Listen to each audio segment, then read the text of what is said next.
இன்றைக்கி வந்து நம்ம பேபிஸ்க்கு எப்படி பருப்பை இன்ட்ரடியூஸ் பண்ணலான்னு சொல்லி பார்க்கலாம் ஃபுட்டில்.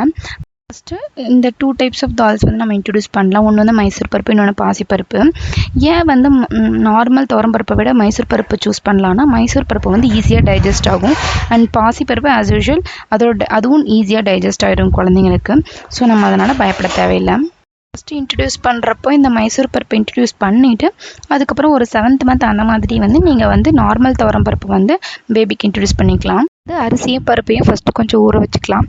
ஊற வச்சுட்டு நம்ம பண்ணுறப்போ ஈஸியாக குக் ஆயிரும். ஃபுல் ஆஃப் ரைஸ் எடுத்திருக்கேன் அண்ட் ஒரு ஹேண்ட்ஃபுல் ஆஃப் தால் எடுத்திருக்கேன். நீங்கள் வந்து ஃபஸ்ட்டு ஸ்டார்டிங்கில் வந்து பருப்பு கம்மியாக எடுத்துகிட்டு போக போக வந்து நீங்கள் இன்க்ரீஸ் பண்ணிக்கலாம். ஏன்னா நம்ம ஸ்டார்டிங் இன்ட்ரடியூஸ் பண்ணுறப்போ எப்படி பேபிக்கு செட் ஆகுதுன்னு ஃபஸ்ட்டு பார்த்துக்கலாம். ஸோ ஃபஸ்ட்டு ஊற வச்சுட்டு கொஞ்ச நேரம் விட்டுருங்க. விட்டுட்டு நம்ம அதுக்கப்புறம் எடுத்து கழுவிட்டு நம்ம குக்கரில் போட்டுக்கலாம். குக்கரில் போட்டுட்டு தண்ணி நிறையாவே வச்சுக்கலாம். யூஸ்வலாக நம்ம வீட்டுக்கு வைக்கிறத மாதிரி இல்லாமல் இன்னும் கொஞ்சம் நிறையவே வச்சுக்கலாம். அப்போ தான் உங்களுக்கு வந்து நல்லா குழஞ்சி வரும். 6 to 7 விசில்ஸ் விட்டுக்கோங்க. இங்கே பாருங்கள் நல்லா வெந்துருச்சு. இப்போ வந்து ஜாரில் போட்டு நல்லா கிரைண்ட் பண்ணிக்கலாம். நீங்கள் வந்து நல்லா கிரைண்ட் பண்ணிவிட்டு கொஞ்சம் வாட்டர் வேணுன்னா கூட ஆட் பண்ணிக்கோங்க. நெக்ஸ்ட் வந்து பாசிப்பயிரில் வந்து சேம் மெத்தட் தான். நம்ம வந்து ஊற வச்சுட்டு அதுக்கப்புறம் நம்ம குக்கரில் போட்டு தண்ணி நிறைய ஊற்றி அதே மாதிரியே நம்ம வந்து குக் பண்ணிக்கலாம்.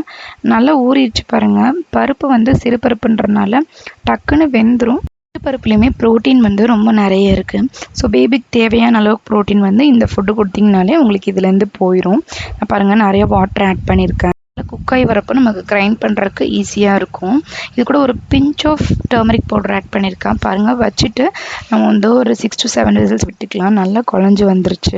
குழஞ்சி வந்ததை வந்து நம்ம இப்போ வந்து மிக்ஸி ஜாருக்கு ட்ரான்ஸ்ஃபர் பண்ணிக்கலாம். ட்ரான்ஸ்ஃபர் பண்ணிவிட்டு அதுக்கப்புறம் நம்ம வந்து நல்லா கிரைண்ட் பண்ணிக்கலாம். இங்கே வந்து குவான்டிட்டி நிறையா இருக்க மாதிரி தெரிஞ்சதுன்னா எவ்வளோ வேணுமோ அவ்வளோ போட்டு கிரைண்ட் பண்ணிவிட்டு அதுக்கப்புறமா வேணும்னா கூட நீங்கள் ஆட் பண்ணிக்கோங்க. அகெயின் பாருங்கள் நல்லா குழஞ்சி வந்திருக்கு. சாப்பாடு கூட நீங்கள் ஒரு 1/2 ஸ்பூன் ஆஃப் கீ போட்டு கூட நீங்கள் பேபிக்கு இன்ட்ரடியூஸ் பண்ணலாம். ரெடி, நம்ம வந்து பேபிக்கு ஃபீட் பண்ணிக்கலாம். என் ரெசிபிஸ் பிடிச்சிருந்தா கன்சிடர் சப்ஸ்கிரைபிங். தேங்க்யூ.